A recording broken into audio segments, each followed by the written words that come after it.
Well, we're all celebrating Ian's 80 years, and we congratulate him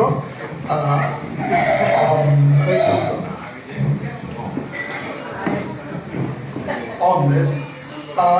Thank you very much for an excellent party. What really what I want to say is thanks for all you've done for LRC, the club, the Irregulars, and now the Learn for Rowing. You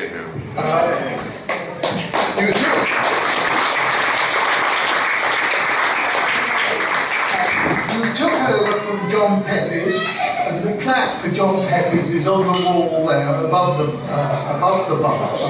bar. And you've done it for now, for getting on for 40 years.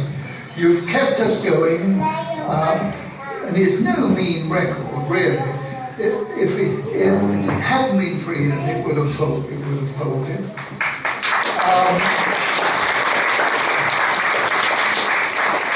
Many of us owe our good health to the exercise we have on the river. One of the things about the Irregulars is that if you come down, you always get an outing. I mean, and it's amazing. Ian kind of volunteers to go sculling to other people have an outing, and it's a great thing to give that up. One thing that it has done is to make him an excellent sculler. And I gather he's now going to start competing in the octogenarians competitive sculling races.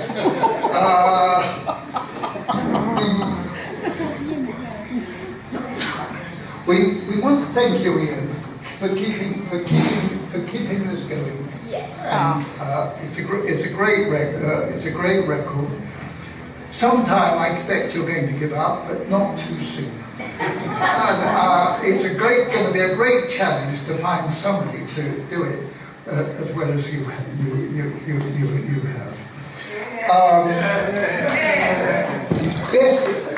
Best wishes for the future and good health. Thank you very much.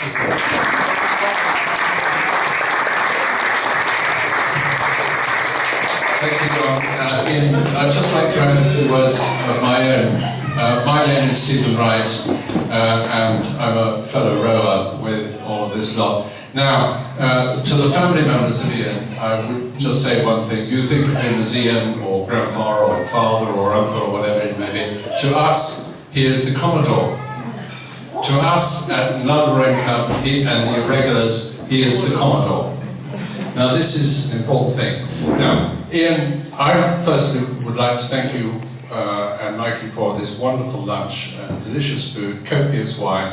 We're having a wonderful time. I did, however, have one problem, and I think here I speak for a lot of us. We have one problem, and that with your invitation, and that is that you said no presents.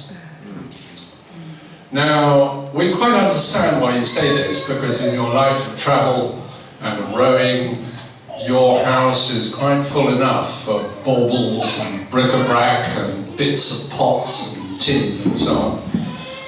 However, it's not for nothing that we're members of the London Rowing Club, who are not noted for their compliance and obedience. And as evidence, I would say, just draw your attention to the almost daily flow of emails we're now getting from the captain, threatening dire consequences for not doing this and that and other things that he wants us to do. I would say in passing that I, at least, and I'm sure I speak also for the Irregulars, we have never received a threatening email from the Commodore.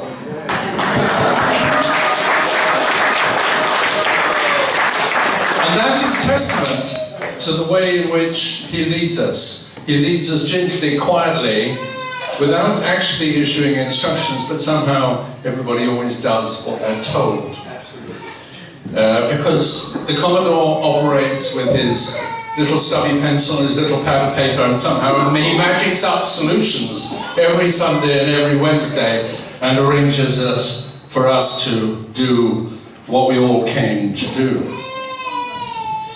So we're not entirely obedient, but we do understand. So one Sunday in August, when we knew that this party was being planned, we already began to talk about it among ourselves, and there was very quickly a consensus among the irregulars, a very deep and meaningful consensus: something must be done. Something must be done about the Commodore's birthday. But after that, it began to get a bit more challenging, because, of course, the whole point about being an irregular is that we come here and we don't have to think, because the Commodore does the thinking. We just do what we're told, so we're not very good at thinking for ourselves, so we knew that something must be done. But it was quite difficult to go beyond that point. But then we had another round, and I think it's true to say that we had a collective flash of insight that was worthy, I would say, of Bertie Wooster himself. That we didn't want to get a thing, because the house is full of balls and bric-a-brac, but we needed to think of a thing that wasn't a thing. We needed to think of something that was not a thing. Now this was deeply meaningful, we then had another round. We then had another flash of insight, which said, well, if we're looking for a thing that is not a thing, how about we arrange for the Commodore not to be the Commodore? And we decided this was rather a good idea, and what the Commodore needs is a holiday. So the Commodore needs to get away from us, so he doesn't have to be the Commodore. Not for very long, of course, because we can't manage without him. So a plan was decided upon. The Commodore needs a holiday. We then actually got to the really difficult part, and here we just collapsed. Our capacity for thought really gave up on where he should have a holiday. We thought about the cliff dwellers of Cappadocia in northern Turkey, or the tropical rainforest of the far Amazon basin, or Antarctica, certainly very good in the summer. But we decided, no, we couldn't really cope with this, and the Commodore's going to have to decide. The Commodore's got to decide about this holiday. So we thought we'd do the easy bit, and what we've got for the Commodore, on behalf of the irregulars and all your other friends, with affection, respect, and great appreciation, is we've got a cheque. And we want you to use it for a holiday.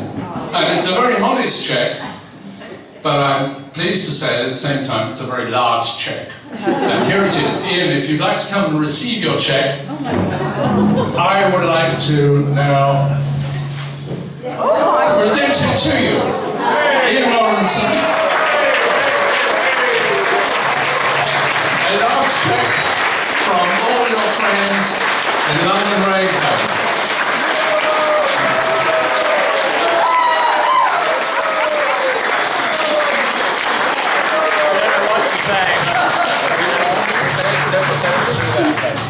Well, thank you, Stephen. Thank you to the irregulars and everybody who's come. I mean, that's amazing. How do I carry it? I take that to the bank.